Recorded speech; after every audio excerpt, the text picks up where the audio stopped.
सोना हमेशा से सेफ हेवन एसेट्स माना जाता है। यही वजह है कि लोग इसमें निवेश को सुरक्षित मानते हैं।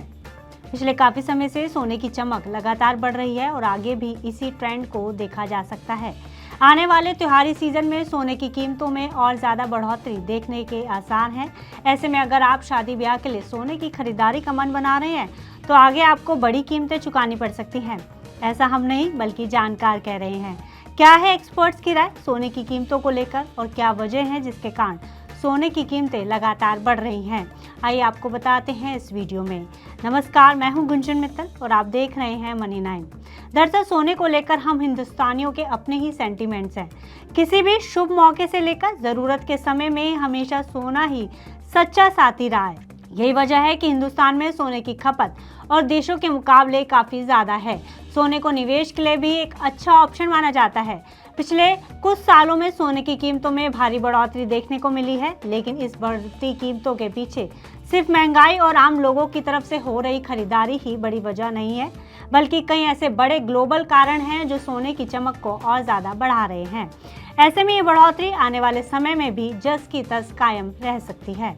हमने गोल्ड के भावों में तेजी लौटती हुई देखी है। इस साल गोल्ड के भाव करीबन ऑलमोस्ट 40% के आसपास बढ़ते हुए नजर आए हैं। इंटरनेशनल मार्केट में हमने देखा है गोल्ड ने ऑलमोस्ट $3576 का हाई बनाया है। साथ साथ हमने देखा है कि डोमेस्टिक मार्केट में 1,07,000 के लेवल गोल्ड में आते हुए दिखाई दिए हैं। ये जो तेजी आई है इसके पीछे जियोपॉलिटिकल टेंशन, पॉलिटिकल अनसर्टेनिटी और सेंट्रल बैंक की खरीदारी रही है। जिस तरीके से पॉलिटिकल अनसर्टेनिटी बढ़ती हुई दिख रही है, लग रहा है कि आगे भी गोल्ड के भावों में तेजी रह सकती है। इसमें सबसे बड़ा रोल सेंट्रल बैंक्स का रहेगा।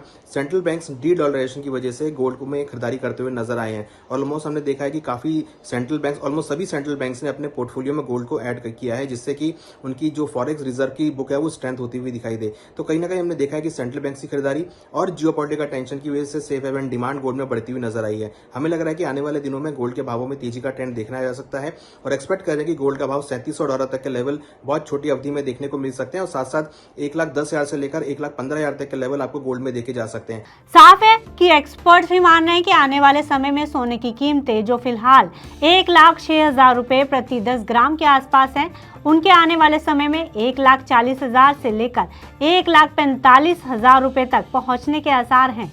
वहीं देश में आने वाले समय में त्योहारी सीजन के दौरान भी सोने की कीमतें बढ़ने के आसार हैं। यानी घरेलू मांग के साथ साथ ग्लोबल टेंशन सोने के दामों को बढ़ाने की मेन वजह हैं। एक्सपर्ट्स भी मान रहे हैं कि जियोपॉलिटिकल टेंशन के चलते दुनिया भर के सेंट्रल बैंक सोने की भारी खरीदारी कर रहे हैं और अपना गोल्ड रिजर्व बढ़ाने में लगे हैं। इसकी मेन वजह अमेरिका और डॉलर पर भरोसे में कमी बनी हुई है। लगातार बढ़ती जियोपॉलिटिकल टेंशन ज्यादातर देशों को अपनी रिजर्व स्ट्रैटेजी बदलने पर मजबूर कर रही है।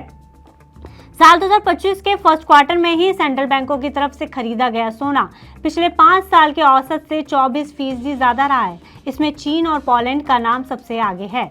रूस यूक्रेन युद्ध के हालातों से भी काफी देशों को ये साफ समझ आ गया है कि ऐसे समय में सोना ही सबसे सेफ एसेट है, जिसको कभी भी लिक्विडिटी में बदला जा सकता है, वो भी बिना किसी नुकसान के। ऐसे में अब दुनिया भर के सेंट्रल बैंक हर साल 1,000 टन से ज्यादा सोने की खरीदारी कर रहे हैं, जो कि पिछले 10 सालों के एवरेज से दोगुना है। ये खरीदारी सोने पर भरोसे को दिखाती है। वहीं कमजोर रुपया भी सोने में तेजी की एक बड़ी वजह बना हुआ है। यही वजह रही है कि अप्रैल 2025 में सोने ने कीमतों के मामले में ऐसा रिकॉर्ड तोड़ा जो पिछले कई दशकों में नहीं देखा गया था। सोने ने ग्लोबल मार्केट में $3600 प्रति औंस के स्तर को पार कर लिया, क्योंकि जब अंतर्राष्ट्रीय बाजार में सोने का भाव इतना ज्यादा हो और डॉलर की तुलना में रुपए की कीमतों में गिरावट हो तो भारतीय बाजार में सोने की कीमतें बढ़ने लगती हैं। यही वजह रही कि सोने की कीमत ने पहली बार 1 लाख रुपए प्रति 10 ग्राम तक का सफर तय किया। वहीं इसकी बड़ी वजह निवेशकों की गोल्ड ETF में बढ़ती दिलचस्पी भी है।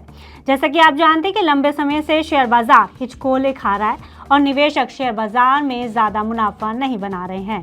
यही वजह रही कि पिछले कुछ समय में भारतीय निवेशकों का रुझान गोल्ड ETF की तरफ बढ़ा। एक रिपोर्ट के मुताबिक जून 2025 में गोल्ड ETF में 2081 करोड़ रुपए का निवेश आया, जो पिछले महीनों से लगभग 10 गुना ज्यादा था। हालांकि जुलाई 2025 में इसमें थोड़ी गिरावट देखी गई और निवेश घटकर 1256 करोड़ रहा।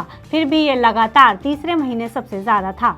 इन आंकड़ों से साफ होता है कि सोना अब सिर्फ आभूषण के तौर पर ही नहीं देखा जाता, बल्कि एक बड़ा निवेश का सोर्स बन चुका है। एक्सपर्ट्स मान रहे हैं कि सोने की कीमतों में ये रुख आगे भी कायम रहेगा। गोल्डमैन सैक्स की एक रिपोर्ट के मुताबिक कहा गया है कि 2026 मिड तक सोने की कीमतें $4000 तक पहुंच सकती हैं और अगर ज्यादा खरीदारी होती है तो $4500 तक या उससे ज्यादा भी जाने की संभावना है। इसके अलावा इन्वेस्टिंग हेवन की एक रिपोर्ट के मुताबिक सोने की कीमतें इंटरनेशनल मार्केट में 2026 में $3900 पहुंचने की भविष्यवाणी है। ऐसे में निवेशकों और खरीदारों को यही सलाह है कि सोने को धीरे धीरे किश्तों में ही खरीदें। जब सोने की कीमतें ऊंची हों तब एक बड़ी राशि लगाने के बजाय एसआईपी या किश्तों में निवेश करें। साथ ही पोर्टफोलियो में 5 से 10% तक गोल्ड इन्वेस्टमेंट रखें ताकि पोर्टफोलियो में एक बैलेंस बना रहे। फिलहाल इस खबर में इतना ही। आप बिजनेस से जुड़ी अन्य खबरों के लिए देखते रहिए 1in9।